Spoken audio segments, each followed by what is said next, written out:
네, 2번 문제 함께 풀어보도록 하겠습니다. 자, 먼저 끊을 거부터 갈까요? 기억의 니은에 대한 비율은 0.4입니다. 밑줄. 니은의 디귿에 대한 비율은 4분의 3입니다. 밑줄.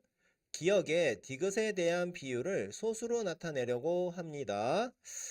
네, 뭐 이게 질문이 되겠죠? 네, 뽑아내고 질문 체크. 기억의 디귿에 대한 비율을 소수로 나타내기. 소수로. 그쵸? 소수로 나타내달라고 합니다. 자, 그러면 우리 이제 끊어 읽으면서 했었던 내용들을 좀 정리를 해야 됩니다. 정리를 할 건데요.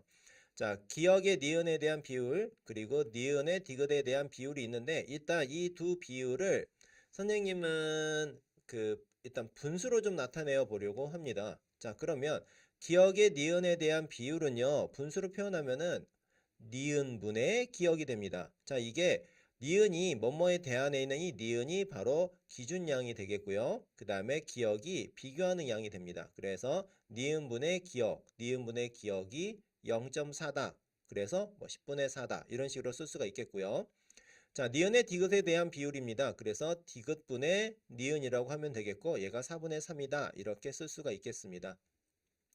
자, 그런데 이제 두 번째 기억의 디귿에 대한 비율. 이제 사실 우린 이거 구하려고 하는 거잖아요. 기억의 디귿에 대한 비율을 일단 분수로 나타내어 보려고 합니다. 그 다음 소수로 나타내면 되는 거니까. 자, 근데 지금 봐요. 우리가 알고 있는 게 뭐냐. 니은분의 기억은 0.4, 디귿분의 니은은 4분의 3. 이걸 알고 있는데 이걸 가지고 디귿분의 기억을 사실 구해야 되는 거거든요. 디귿분의 기억을 한번 구해보자라는 그런 내용인데 이거를 우리가 이제 한눈에 잘 안 들어옵니다. 한눈에 잘 안 들어오지만은 가만히 좀 지켜봐야 돼요. 어떻게 내가 이걸 구할까? 고민을 좀 해봤는데 고민하면서 어 잠깐만 얘는 니은이 여기 있고 니은은 여기 있고 기억은 여기 있고 디귿이 여기 있는데 라고 하면서 우리가 디귿분의 기억을 구해야 된다면은 이거 두 개를 곱하면 이렇게 디귿과 기억을 구할 수가 있겠네. 니은이 막 곱하면 약분이 되는 거니까 이렇게 한번 예상을 한번 해보는 거죠. 상상 속에서. 그러면은 우리 손으로 직접 써서 확인을 해야 됩니다. 뭐 나는 암산했으니까는 와 자신 있어 이러는 거 아니에요. 알겠습니까? 손으로 써서 직접 확인을 하셔야 됩니다. 그래서 자 디귿분의 기억을 우리가 구할 거고 그렇죠? 자, 니은과 기억, 니은분의 기억과 디귿분의 니은을 곱해서 약분하면 얻을 수 있을 거라는 예상을 하고 얘를 한번 직접 해보는 거죠. 그래, 니은분의 기억 곱하기 니은분의 디귿 했더니 에서 디귿분의 기억이 남는구나. 이거 구할 수 있겠네. 둘을 곱하면 구할 수 있겠네. 라고 우리가 이렇게 표현할 수가 있겠죠. 자, 그러면은 이제 이 상태에서 자, 분수로 나타냈으니까 이걸 가지고 마무리하도록 할 건데요. 자, 불러오고 갑니다.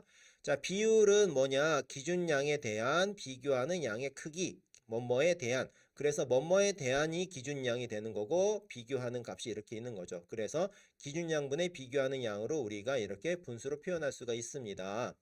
자, 그러면요. 자, 뽑아내고 블록으로 합쳐서 T하고 해서 정리하도록 하겠습니다. 자, 기억의 디귿에 대한 비율을 소수로 나타내는 거기 때문에 아까 얘기했었던 것처럼 니은분의 기억은 0.4이자 10분의 4이자 5분의 2까지 그리고 디귿분의 니은은 4분의 3이고요. 둘을 곱할 건데 그래서 니은분의 기억 곱하니까 얘가 5분의 2 얘가 4분의 3, 5분의 2와 4분의 3을 곱했더니 20분의 6, 10분의 3. 그러면 디귿분의 기억을 구할 수 있거든요. 10분의 3이 아니라 우리는 소수로 답을 해야 되기 때문에 0.3이다 라고 할 수가 있겠습니다. 그래서 2번 문제 이렇게 풀어봤는데요. 다시 한번 말씀드리면은 이런 문제 풀 때는 여러분들이 그 정리된 식들을 그쵸? 잘 살펴보고 혹시 이렇게 풀면 안 될까라고 예상을 한번 해보고 확인해서 마무리까지 짓는 과정을 꼭 거치셔야 됩니다. 네, 2번 문제 함께 풀어봤습니다.